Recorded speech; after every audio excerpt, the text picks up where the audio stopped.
আপনার নামটা কি? হ্যাঁ, এই যে এই এই গ্রামে আপনার কি বাবার বাড়ি না শ্বশুর বাড়ি? আপনার হাজবেন্ডের নাম কি? এই যে এই ছেলে আপনার সাথে যে আপনার হাজবেন্ড প্লাস আরও প্রতিবেশী তারা আমাদের কাছে অভিযোগ করছে যে এর সাথে আপনার একটা অনৈতিক সম্পর্ক আছে এবং সেই অনৈতিক সম্পর্ক সূত্র ধরে আজকে রাতে আপনার হাতে নাতে ধরে। না, তে এগুলো সব মিথ্যা কথা। এক মাস মতো ফ্রেন্ড হিসাবে পরিচয়, ধরেন দু একটা SMS এ আর কি কথা হয়। পরে আমার আইডি নষ্ট হওয়ার পরে এর কাছে একটা নাম্বার দিয়েছিলাম, জি, তাই আর কি ওই নাম্বারে মাঝে মধ্যে কথা হয়। একটা এই ছেলেকে কি আগে থেকে চিনতেন আপনি? না, আমি তো এই ফার্স্ট টাইম দেখলাম। তো একটা আপনার পরিবারে যেহেতু আপনার হাজবেন্ড আছে, আপনার একটা বাচ্চা, আপনার গর্ভে আর একটা বাচ্চা, আপনার ছেলে মেয়ে কয়জন? একটাই ছেলে। তো সেই সেইখান থেকে কি একটু মনে হয়নি যে একটা অপরিচিত ছেলেকে আমি ডাকি বা বাসায় ডেকে নিয়ে আসি? টাকা বলতে সে মাহফিল শুনতে আসছে, তাই এবার জিগাল যে আপনার বাড়ির মালিগ্রাম কোন জায়গা। আগে থেকে বলছিলাম যে মালিগ্রাম, তারপর বললাম যে ব্রিজের কাছে, জি, ওই ওখানে। তো তোমার স্বামী আছে, বাচ্চা আছে, তুমি একটা ছেলেকে কিভাবে আশ্বাস দিলে, তাই ডাকলে? বললাম যে এখানে, তাছাড়া আর কিছু না। ছেলে যে অভিযোগ করলো যে আপনি কখনো বলেন নাই যে আপনার বিয়ে হয়েছে, বাচ্চা কাচ্চা আছে। না, বাসার কথা বলি নাই, কিন্তু মানে এমনি আর কি কথা হয়। তা আপনি এই যে আপনার স্বামী আছে, সন্তান আছে, বাচ্চা কাচ্চা আছে, এগুলো গোপন রেখে এনার সঙ্গে পরিচয় কথা বলেন কেন? এসব বিষয়ে তেমন একটা কথা হয় না। আপনার আমরা কাজ husband- কাম করি, এও বিজি থাকে। আপনার হাজবেন্ড আছে, আপনার বাচ্চা কাচ্চা আছে, আপনি একটা পুরুষকে রাত্রিবেলা দেখা করতে বললেন কেন? দেখা করতে বলি না, কি? বলেছি যে আমার বাড়ি এখানে দুদিন কাছে, তাহলে দেখি গে। ওই ছেলেটাই তো বললো। ইনি হচ্ছে মাহফিল শুনতে আসছে, তাই আবার এদিকে বেড়াতে এই আসে। ছেলেটাকে ঘরের মধ্যে আটকে রাখা না, যাবে 5-6 ঘন্টা? আমার হাজবেন্ড আমার এখন নেবে না, সেই জন্য কিসের জন্য? আগে থেকে কিসের জন্য? জাম আমার সাথে কি থেকে কিসের জন্য কেন? আছে, অনেক ঝামেলাই আছে। আপনার হাজবেন্ড তো এরকম গুরুতর অভিযোগ আমাদের অনেক জানায় যে এরকম আপনি অনেক ছেলের সাথে কথাবার্তা বলেন। তো সেগুলো দেখা, এখন আমার মানে নেবে না, ওর অন্য জায়গায় সম্পর্ক আছে বিধায় আমার এখন মানে নেবে না বলে আমার।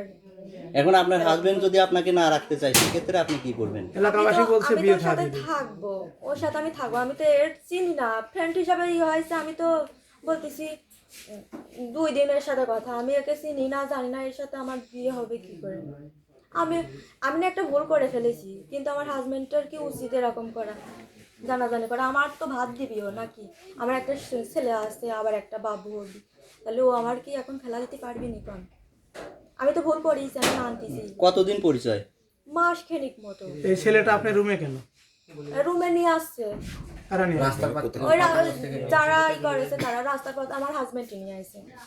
আপনার হাজবেন্ড কি তারে ধরছে? ধরি নাই, কিন্তু ওই মাসের কথা শুনে নিয়ে আসছে। আমি যার সাথে থাকবো সেই যদি আমার গুরুত্ব না দেয়, বলেন। আপনি যদি একটা ছেলের সাথে বন্ধুস্থায় করেন, প্রেম এটা করেন, তো আমি ভুল করছি, আমি তো আমার বরের কাছে আমি স্বীকারই করতেছি আমি অন্যায় করছি। ও আমার মারুক, ও মারুক, গালুক, ফোনে বলে অনেক কিছু কি আছে, কি আছে দেখাতে বলেন, প্রমাণ দিক কথাবার্তা বলেন না, এরকম। প্রমাণ দিক। ইটুটুক হলি তো এতখানি বানাই। এর আগে আমার নিজেই বলে কি, তোর ইচ্ছা না হলে তুই চলে যা, তোর ইচ্ছা না হলে। আমি যদি বাড়ির কোনো কাজকর্মের কথা বলি, কিংবা মানুষজন যদি আইসর কাজের কথা বলে, আমি যদি বলি কয় তোর ইচ্ছা না হয় তুই চলে যা, তোর আব্বা এসে কাজ করে দিয়ে যায়। কোনো স্বামী কি বউ যদি পরকিয়া করে কেউ মেনে নেয়? এটা তো ভুল করেছে। আমি তো পরকীয়া, আমি তো দেখা করি নাই, আমি তো একসাথে ঘনিষ্ঠ ভাবে দেখাও হয়নি। তো ফোনে আলাপ করেন কেন? এটাই তো ভুল করেছি। ও একটা ছেলে, শিক্ষিত ছেলে, লেখাপড়া করে, আপনি ওকে ডাইকে ফাঁসা দিলেন। দেখ, আমি তো তার ফাঁসানো মনে করি। আমি তো বলেছি যে আমার বাড়ি যে এখানে এতটুকুই। এইটুকু যদি না বলতেন তাহলে কি ও বিপদে পড়তো? এটাই তো ভুল হয়েছে, এটা তো আমি স্বীকার করতেইছি। এখন এটা কোনো স্বামী মেনে নেয়? আপনি এরকম মাইনে তো করেন। নেয় না, কিন্তু ওইগুলো যেগুলো কথা ওইগুলো কি করা উচিত? আপনি এই যে বলেন। শত শত লোক, গ্রামের লোক দেখে তো গেল, এগুলোই তো জানাইলো। অমুক ঘরে আমি একটা তো মেয়ে ওর ভাতি ঢুকে, খাবো, ছেলে আমি তো ঢুকেছে। এর বিয়ে করতে চাইছি না। আমার যদি এর বিয়ে করার ইচ্ছাই থাকতো না, তাহলে তো আমি ফার্স্টে বলে দিতাম। আমার হাজবেন্ড করছে যে সে বারবার মানুষের সাথে এরকম মিথ্যা করে। কথা। এই আমার বাড়ির বিষয় আমি যদি কিছু বলি তোর ইচ্ছা না হয় তুই চলে যা। তারপর আমি রাগ করে আমার কাকির বাসায় গেছিলাম, এরা বের করেছে কি আমি কার সাথে চলে গেছি, বুঝছেন?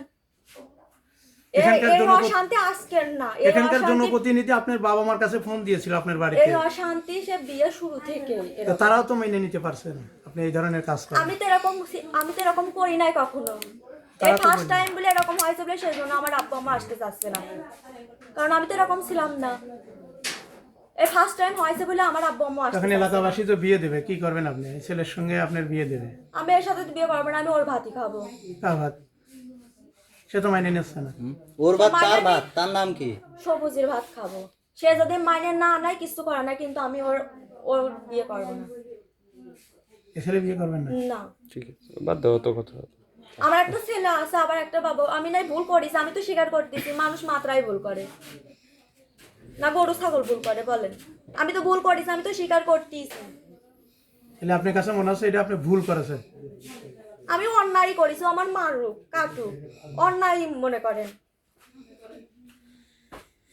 ঠিক